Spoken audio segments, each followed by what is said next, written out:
Welcome to Gameonysus Weekly, your one-stop shop for video game news, keeping up with the biggest stories so you don't have to. I'm your host, Janet Garcia, and today we're talking about the PS5's future, Pokemon card drama, and Nintendo Switch shortages. All these stories and so much more on today's episode. Before we get into it, I do want to put out there that there will not be an episode next week. I am going on vacation a little bit after this episode is recorded. Of course, it's still the pandemic, so going on vacation is really just me chilling in my apartment, but it's going to be time off, time where I'm not streaming, I'm not podcasting, I'm not guesting on anything, just really taking a week. It'll be the first full week I've taken all year. I did have a little bit of a 4-day weekend around Valentine's Day, but other than that, I really haven't had time off, so I'm really looking forward to it. Hoping to come back energized and refreshed and ready to hit the ground running because E3 season is right around the corner. The other thing to mention is if y'all have ideas for things you'd like to see in the future for when I do go on vacation, let me know. You know, this is a great place that I could have dropped in like a Q&A video or just some type of evergreen content that would be all right to drop in. I didn't do anything for that this week just because it didn't feel in keeping with the weekly news cycle, but I don't know, maybe it also doesn't make sense to make extra content to cover me being out and just letting it be a break. But if y'all have ideas, let me know in the YouTube comments or on social media. Again, my handle is Gameonysus, or on the Patreon or on the Discord. There's a lot of places to give that feedback or throw out those ideas if you have them. All right, now let's get into it. The PlayStation 5 is starting to look like the revolution it promised. This comes over from Peter Rubin at Wired. It has a lot of interesting details, including Sony Interactive Entertainment President and CEO Jim Ryan kicking things off with an apology. He states, quote, "We're working as hard as we can to ameliorate that situation in terms of PS5 shortages. We see production ramping up over the summer and certainly into the second half of the year, and we would hope to see some sort of return to normality in terms of balance between supply and demand during that period." The article includes a lot of interesting details in terms of DualSense integration across different studios, both in and out of PlayStation. And perhaps one of the most interesting tidbits is this 25 title number that was dropped. The article reads, according to Herman Hulst, a Guerrilla co-founder whom Jim Ryan tapped to lead PlayStation Studios in 2019, the group has more than 25 titles in development for the PS5, nearly half of which are entirely new IP. Quote, "There's an incredible amount of variety originating from different regions," Hulse says, big, small, different genres. And in many of those cases, Sony's shared services became a lifeline for studios navigating lockdown. And in terms of further contextualizing this 25 title number, I want to pull from Emma Kent over at Eurogamer, who writes, "The way the PlayStation Studios brand works, however, means that not all of these mystery games will necessarily be made by Sony-owned studios."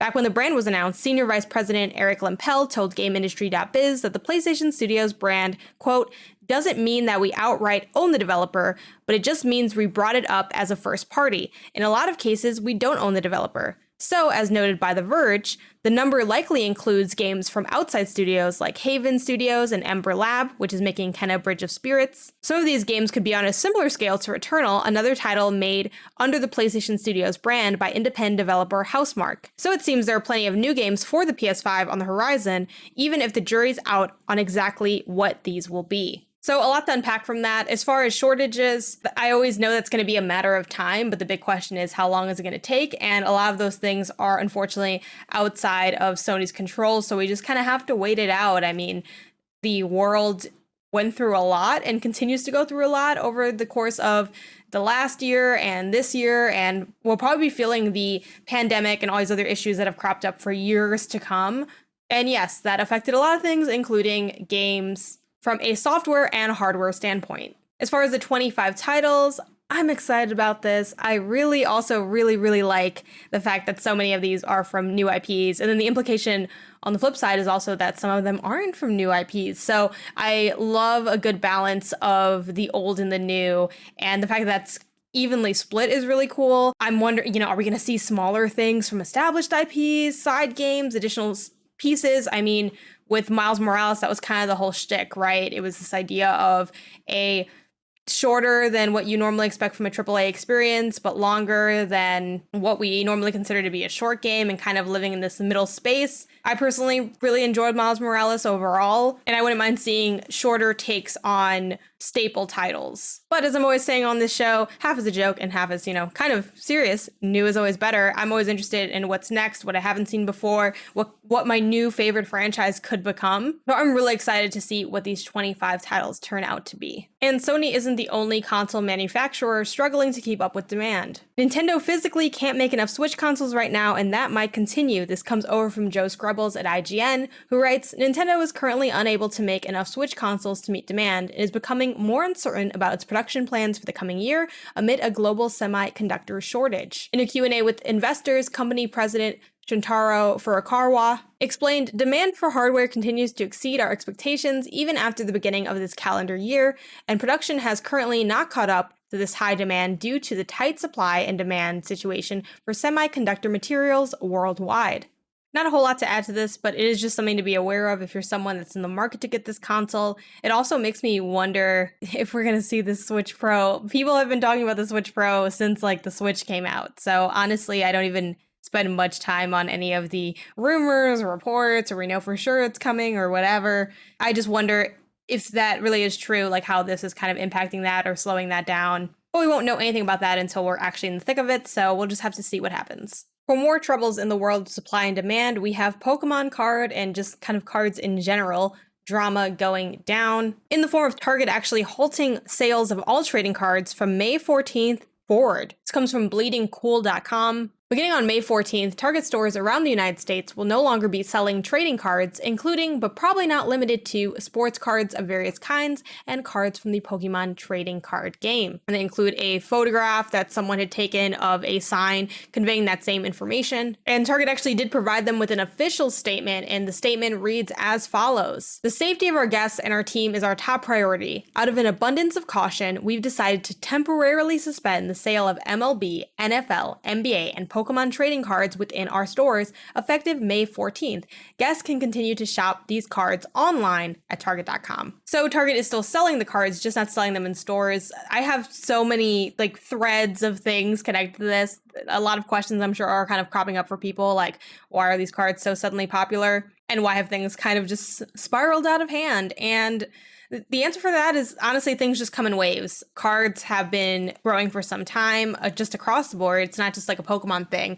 And with that, people are going and investing in cards, getting into cards.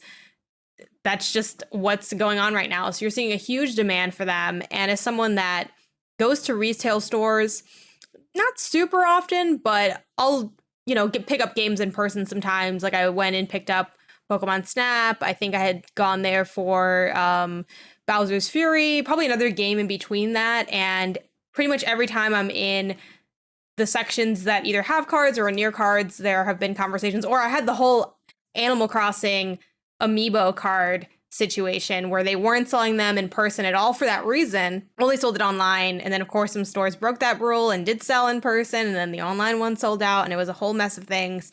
But even during that time, I remember them saying that they were only doing the drops of cards and the sale of cards in person on, I think, Fridays was the decided time. And I believe GameStop had adopted a similar policy as well, because when I was in that store, there was also someone asking about, hey, do you have any Pokemon cards? So these cards are hot in the streets. This is just the stuff I'm seeing, and I'm not even trying to get any of these cards. And I'm still witnessing sort of a frenzy around this. And again, this is across the board. You can see it even in the reporting over at Waypoint Vice, where the headline reads, man pulls gun in trading card related attack in a Target parking lot. And while that might sound dramatic to some of you listening or watching this, why would anyone do that? That seems like such an anomaly. It honestly reminds me a lot of the sneaker craze in the 90s and early 2000s. And the sneakers are still huge today, but I remember it being so dangerous to even have certain shoes because you could literally be killed and robbed of your sneakers. It was really at an extreme. And I'm not saying that this is necessarily going to get to that point. While that story might seem like an odd anomaly or just something that is unlikely to happen, it really can get to that point. And if this is what Target feels like they need to do to protect their workers, I'm for it. I am tired of retail workers being harassed over products that are in demand from companies that are immensely rich. It's just a bad situation to be put in that position where you're like working minimum wage and dealing with like these really intensive customer situations and potentially dangerous situations. No one should have to go through that. And if this is what needs to happen, then that's the unfortunate reality. I guess on the flip side of things, I will say, though, that moving things online really makes scalping just so easy for people who just use bots to pick up everything. So I think that is unfortunate.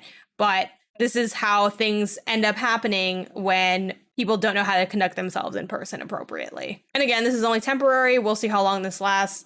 We'll definitely report back when and if I see them resume that sale. Shifting gears, let's move on to some Xbox console updates. The May Xbox update includes quick resume improvements, pass-through audio, and more. Here is the bullet point summary listed on the official Xbox website, and it reads as follows. Quick Resume is getting even better with improved reliability, faster load times, and a new group that organizes your Quick Resume games in one place. Pass-through audio gives your media apps the best possible listening experience with your external sound system. Starting this month, you can improve multiplayer games for your kids by specific title directly from the console or when using the Xbox Family Settings app on iOS or Android. Like a lot of these system updates, they're really only as impactful as they relate to you directly. So if you're not someone that's, for instance, using an external sound system, you're probably not going to care about the pass-through audio updates. And if you're not someone who has kids, you probably don't care about the additional parental control elements. I think the one across the board thing that people can relate to is Quick Resume getting faster, which is kind of bonkers because it's already pretty good. Like, I don't know anyone who had any complaints about Quick Resume. So it is cool they're sort of doubling down on it. And I do think it's one of the Series X's most talked about and most interesting features. And it is a small thing, but it's like a really nice quality of life thing that I definitely can see PlayStation taking, and they should take because it's a really good idea that they don't have. But yeah, those are the Xbox updates you can look forward to or are already enjoying by the time you listen to this episode. And now for some studio related updates, starting with Dontnod. Rebecca Valentine over at IGN reports Dontnod CEO says Life is Strange is, quote, not our strategy for now. With the subhead, but never say never. Speaking to CEO Oscar Gilbert, he states, never say never, but for the moment, it's not our strategy. We want to create our own IPs. That's what we want to do.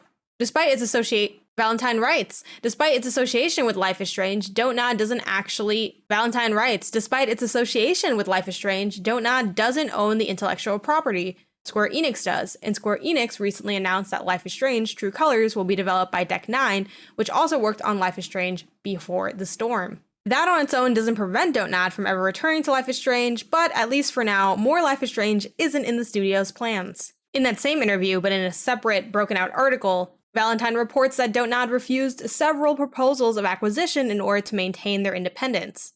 Gilbert states, we think this is something really important for the company, for the ownership of the teams, and for the future of Dontnod. This is our value for the next few years, so we decided to now develop IP that is fully or at least partially owned by Dontnod. So this is really our strategy. We continue to work with Focus Home Interactive. We worked with them on Vampire. We worked with them on Vampire. We continue to work with them on Project 8, Dontnod's internal name for one of its upcoming games. So yes, we are still seen as the Life is Strange studio, but I hope that in the future we'll be seen like, we cannot reveal the titles for our next game, but let's say Project 9, Project 10, Project 11, or Dontnod Project 1. And Valentine closes out the article by saying, earlier this year, Dontnod announced it was working on a new franchise thanks to funding from Tencent, which bought a minority stake in the company. In total, the studio has 7 projects in the works, 6 internally, and 1 it is publishing for independent developer Portaplay. A lot going on there. I am excited for what Dontnod does next, even though, admittedly, Tell Me Why was fine. It was a good game, but it didn't really wow me, and it didn't have that sauce that Life is Strange had. I do feel like that was them at their best, and I miss Dontnod doing Life is Strange. I'm really sad that Life is Strange True Colors is being made by Deck 9 because I hated Before the Storm so much. I couldn't get past episode 1. It was insufferable to me. So those are my Life is Strange feelings, but obviously I am always down for studios doing what they want to do and what they feel like they want their creative vision and brand to be. I think it's really says a lot that they're like, we're like the Life is Strange studio, but we want to be known for like these other projects that we're working on. And that being said, I'm excited to see what their other projects end up looking like. I think on that note too, I haven't played their entire catalog, but at least for Tell Me Why, it felt very much like this could be a Life is Strange game. It felt very Life is Strange to me. So I'm really hoping that their future projects are distinctly different than Life is Strange. And I wish that solely because they're voicing a desire to break away from being the quote-unquote Life is Strange studio. So here's hoping for good things for Dontnod. And of course, Dontnod isn't the only studio with some big plans. Control developer confirms it's started working on another new game. This comes over from Joe Scrubbles at IGN with the subhead, Remedy now has 6 games in the works. When asked about it, CEO Tara Vertalis said, yes, we have a new project, but it is in very, very early stages. Nothing more to expand on that. Remedy didn't comment on if that new project had a publisher at this time. And again, that brings the total number of publicly announced games yet to arrive at 6. Actually cut that last sentence.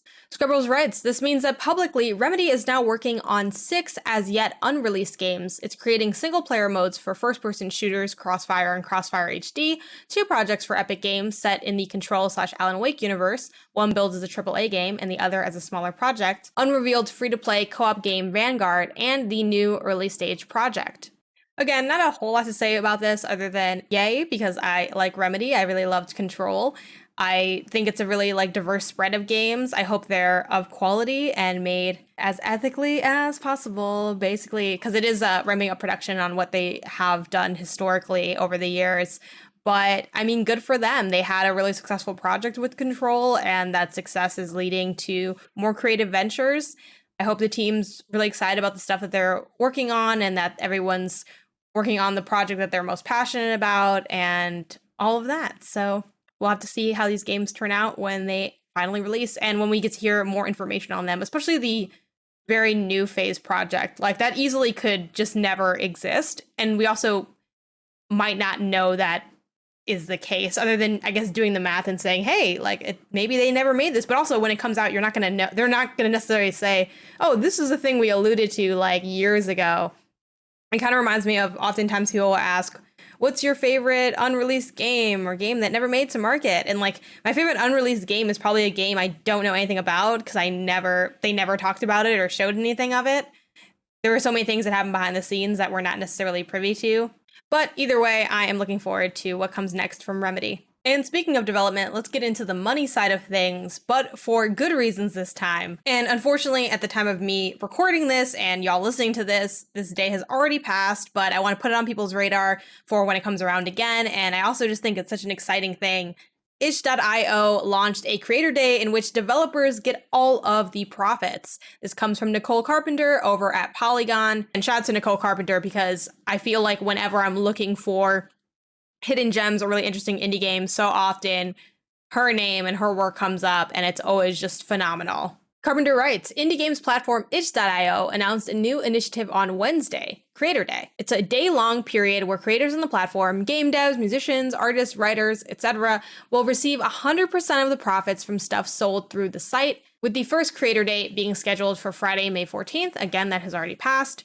But what's really cool about this too is she further contextualizes it with itch.io's current model, which is an open revenue sharing plan that was originally kicked up in 2015. And essentially the open revenue sharing plan means that developers can decide to, and any creator on the platform can decide to give any amount to itch.io that they want to. The baseline is set at 10% as a fee, but you can lower that fee all the way to 0%. You can raise it to 30 or 50 or whatever you want it to be. So the big difference is Creator Day is making it so that across the board, automatically opted into the program, developers and other creators are automatically going to be getting 100% of the proceeds that day. They can't opt out of doing that. It is just across the platform, and it's a really cool way to throw support toward developers and also create hype among consumers who are excited for developers to get their full share of that revenue. So please keep an eye out for that too, for the next time Creator Day ends up rolling around. I'm going to work on creating a list of my favorite games on itch.io because I do my Tuesday charity stream where I'm always playing games from that bundle that came out in June 2020, the racial Justice and Equality bundle. And I've played a bunch of amazing games on there, and a lot of games that you'll find across other platforms are also on itch.io. It's just a wonderful platform that really cares about the people that are making stuff. And even I was reading through the open revenue sharing plan that they had launched in 2015, and they mentioned, people want us to stick around. So they're like, you need a business model where you can, where itch.io actually is making some level of money. And they came up with this idea of an open revenue plan. And in it was written like, oh, well, what happens if everyone says it's a zero? And it's like, well, we're just going to hope that people don't do that and that doesn't happen. And we don't think that's going to happen because we're sort of trusting the ethos of everything we created here. And it's worked for them so far. And I love itch.io. It's such an amazing platform.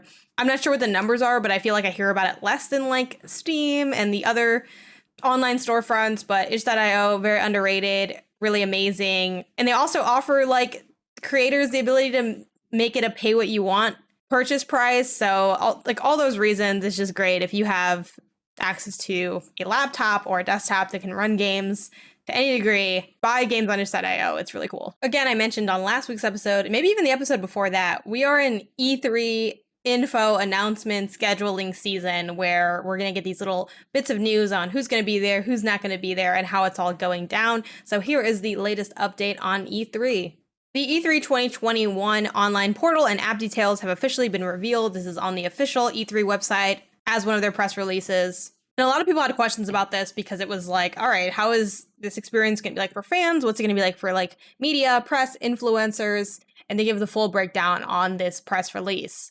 They write, the E3 2021 online portal and app will be a key hub for the duration of the show. The virtual booths, hosted events, video conferencing, profile and avatar creation, online forums, and more. The online portal, created by Game Cloud Network, HCL Technologies, etc., will be the destination for all things E3, beginning with a media access week starting on Monday, June 7th, followed by public access on Saturday, June 12th, the first day of the E3 broadcast. Then says registration for access to the online E3 portal will be free and begin later this month. And again, it states beginning on June 12th, the public version of the online portal will give access to the following: exhibitor booths featuring special events, video on-demand content, articles. Featuring special events, video on-demand content, and articles, exhibitor booths will act as hubs within the portal for key announcements and game information tied to each exhibitor, lounges, online gathering spots for all E3 attendees, forums, special boards for focused online discussion and sharing among attendees, leaderboards, gamified show elements that can be collected and displayed, encouraging fans to interact in as many ways as possible, profile creation. All attendees can create their own unique profiles within the portal and app, which can be customized. The online E3 2021 portal and app will also feature the E3 live broadcast with interactive overlays powered by Hovercast. The graphics will be interactive across platforms, including viewer polls, featured tweets, and more. The broadcast will be hosted by Alex Golden Boy Mendez, Jackie Jing, and Greg Miller, and feature publisher showcases, press conferences, industry panels, extended live streams, and special guest appearances. Prior to June 12th, a 5-day-long media week will utilize the online portal and app to help media gain early access to connect directly with E3 exhibitors. An online calendar tool will allow for scheduling appointments, while also including video conferencing and chat features as needed. Media registration and credentialing will begin later this month. Now, I'm actually not used to the cadence of signing up for E3 stuff because when I first started in the industry, I was at like really small outlets and just working completely by myself, and I was so much in the beginning that I didn't try to even get E3 credentials or get flight out or anything like that. And then when I got to IGN, it was done for me. And then last year, it didn't happen at all. So I'm not sure how normal this timeline is, but it's the 15th at the time of recording this. And I'm like, when are the things gonna get signed up and registered? Maybe that's not abnormally late, but it feels a little bit late to me for be it media or even just people signing up and having their like little profiles made in their accounts. As far as the general structure, I mean, it's akin to what E3 normally is, where you have like press days where it's actually the bulk of the work. And then the E3 time, it's still a lot of work because you're covering the conferences and like writing news and, talking with people still and putting on a show. But a lot of the hands-on previews, like all of that work and that news that starts trickling in, all that work is done prior to what the public sees as E3 proper, i.e. the big conferences. But even just reading through this, I'm like, I don't know how good this like online structure is going to work or how easy it's going to be to like book appointments. And a lot of that stuff is like done way in advance with like a lot of organization. And for all I know, I'm not at an outlet at this time. So for all I know, they're working directly with certain publications to already get their stuff scheduled out. But I don't know. This just isn't, I don't think it's going to be very good. And I'm very curious as to what the public experience is going to look like. I think they are trying to sell it as like, it's like we're all at E3, but like, are you really going to have everyone do the same like preview build that the press did? Like, I don't necessarily think that's true. Or feasible even.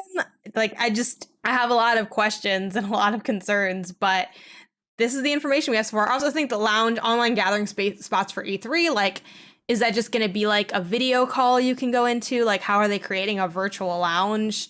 I don't know what that virtual lounge looks like. I think it's going to be a really interesting E3 at the very least. I could see a lot of interesting coverage coming out of even just what the process of it is like. But I have a feeling we're about to see how hard it is to host an event like this completely online. So let's find out together. E3, y'all, 2021, it's happening. And notably, something that's not going to be at E3 this year is EA Play. EA announced that EA Play is coming back July 22nd, which is not during E3, which is normally when EA Play goes down. So it seems like a very intentional, we see you, we're not doing that. We are still doing EA Play, but we're doing it outside of E3, so stay tuned for that.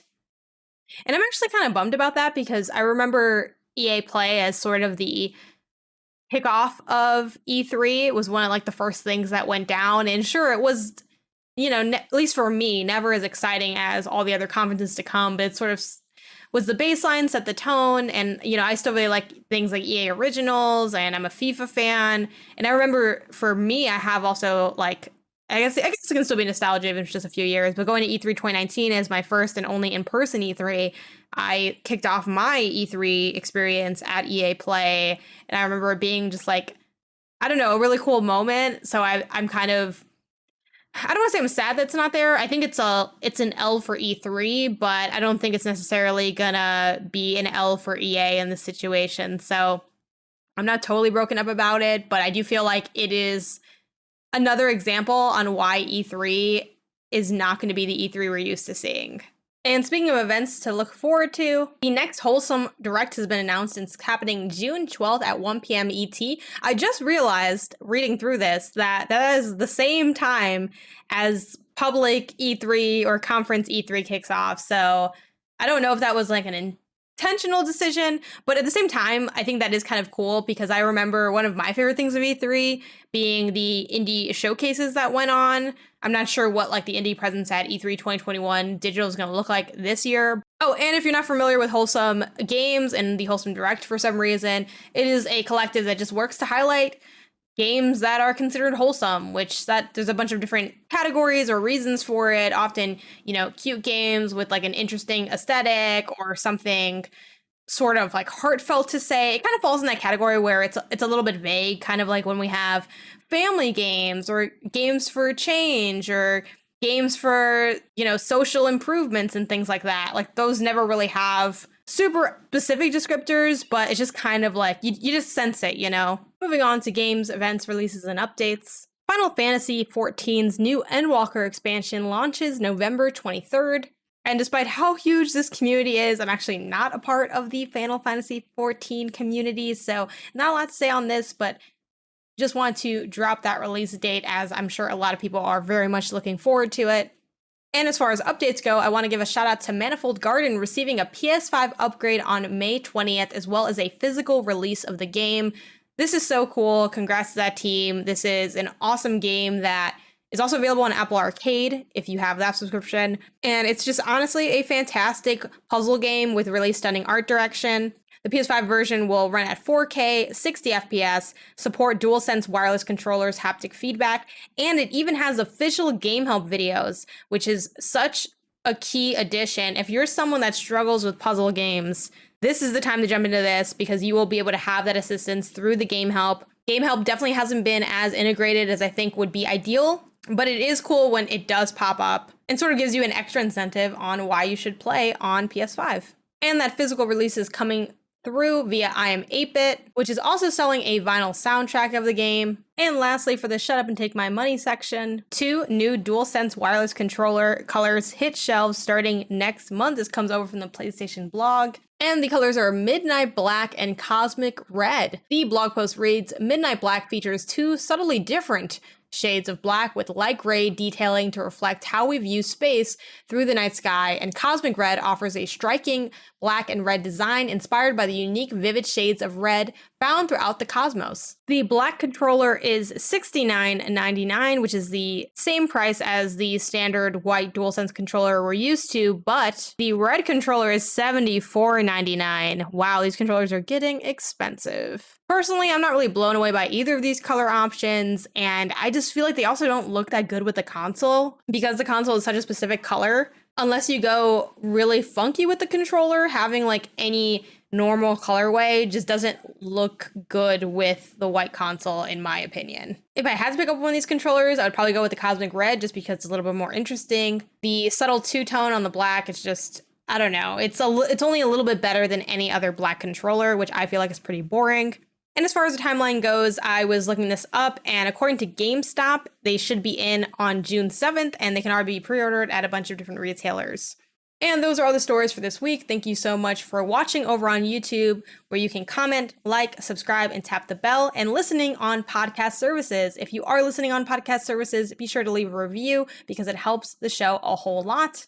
And as always, a big thank you to my patrons over on Patreon. You too can join at patreon.com/Gameonysus. We have rewards from as low as the $1 tier to as high as the $25 tier. It helps make this show and literally all the other content I do possible. And a reminder that there will not be an episode next week. That means for early access on Sunday the 23rd and public on the 24th.